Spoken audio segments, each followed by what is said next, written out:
There was a letter that came out from President Biden this morning, but it is an aggressive 2-page soliloquy saying, I need to still be your candidate. I will be your candidate. And here is why. Clearly written and approved by the campaign and his whole team. It is something that is not normal. This does not feel normal. And if Chuck Schumer and Hakeem Jeffries and Nancy Pelosi come down and say, we're worried that if you stay in the race, we're going to lose the House and the Senate, how will you respond?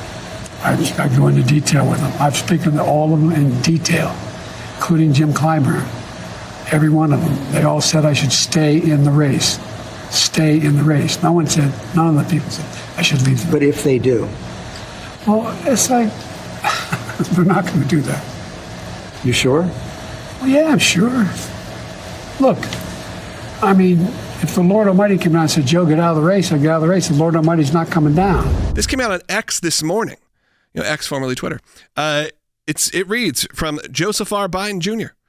Fellow Democrats, now that you've returned from the July 4th recess, I want you to know that despite all the speculation in the press and elsewhere, I am firmly committed to staying in this race, to running this race to the end, and to beating Donald Trump. I have had extensive conversations with the leadership of the party, elected officials, rank and file members, and most importantly, Democratic voters over the past 10 days or so. You skip forward a little bit. He goes, I wouldn't be running again if I did not absolutely believe I was the best person to beat Donald Trump in 2024. Democratic nomination process, and the voters have spoken clearly and decisively. Skip forward a little bit more. He says, do we now just say this process doesn't matter? This guy didn't work 80 years to become the president of the United States to then just give up. I want to point out, Logan, that letter where it's not addressed to members of Congress. It's addressed to every Democrat in America saying, you can trust me. And yet they saw him on television. They've seen his bizarre responses since being on television. And it's a guy, it's not about trust really at this point. It says, if he told me this today, how is he acting tomorrow? If you look at Joe Biden, if you look at his history over his 60 to 70-year career in politics, he's a very stubborn individual. And he doesn't look kindly upon contrary advice. Secondly, of course, I think his family is firmly committed to keeping him in this race, in part because if he decides to leave the presidential race, then the pressure will become very, very heavy on him to actually resign from the presidency. Because if he's not competent to run for president, then the question becomes, is he competent to be president? I think that's what he's building up to is, by the time I get to my convention in August, you need to trust me. Stop hurting the campaign, or Donald Trump is going to win the election. So what does it tell me, Logan? One, their internal polls show them sinking in the key demographics. I would think that is women, probably 35 and over, especially with kids. You've got Black Americans, especially Black American males and Hispanic voters. So if you see more of the same from President Biden, you're going to get more of these letters. But I think Logan thinks, well, I'm going into the convention and I've got those bound delegates. Alan Lichtman, who's a historian who has accurately predicted presidential elections 9 out of the last 10 times, he has suggested that the Democrats are best off sticking with Biden, however poor a candidate he may be. And he may indeed be right. Yeah. And so I think the Democrats they face a conundrum, a dilemma.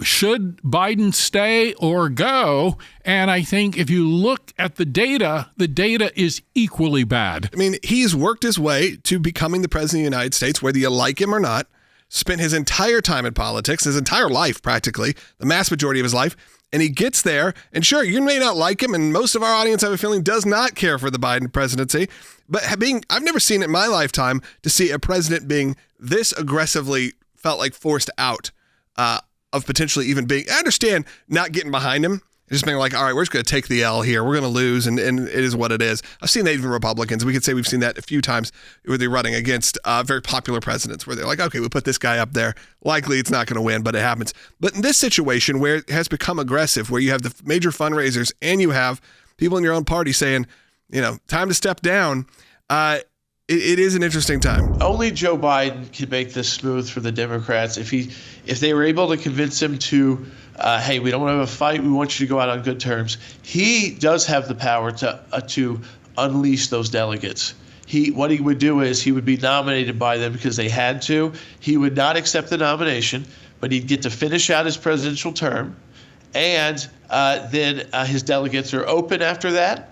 And anybody could become the nominee. Also, I think Biden faces another obstacle to getting out, and that is his family, which doesn't want to give up power prematurely. And so I think at the end of the day, Joe Biden would have to convince Joe Biden, Hunter Biden, and other members of his family. And I think at the end of the day, they would prefer Biden to remain as president, even if it's only another 6 or 7 months. Even if the party loses to Donald Trump. At some moment, there will be a moment where they're going to have to just go back to embracing President Biden, or else they've thrown it away. The Democrats for quite some time have been saying, don't believe your lying eyes. But now the American people cannot ignore the truth, which is right in front of them. And also, I think the Democrats are basically saying to themselves, we have been exposed. The journalists have been exposed. And part of the problem that I think Biden faces and Kamala Harris faces is that they haven't dealt with tough questioning for 3.5 years. So they've kind of gotten away with basically pulling the wool over the American people's eyes. This is no longer the case. And I think they are beginning to slowly face reality, but nonetheless, the Biden administration wants to ignore the reality, and they want to stay in the race for a variety of self-interested reasons. They are telling that internal Democrat base that if you put your name, if you're some ringleader of this movement to have me step down, remember, there's a very good chance I'm still going to be the president of the United States in the next 4 years, and nothing in the Constitution mandates that I give you any special treatment. So if you're looking for some bigger role, even inside my administration, better not sign that letter. If you're looking to move up to get my attention, if you've got to, your constituents need assistance, and I'm not talking about emergencies, but I'm saying, hey, they'd like to build a new this or a new that, I bet he goes somewhere else. I mean, it's almost like he's telling them, you're giving me an enemies list, an internal enemies list. So watch out, be careful. And he's not only talking to his team, but to the media as well, who he's seen as a very friendly place, saying, listen, I've given you access, but that could all change if you're going to jump on this train to try and kill my next 4 years as president.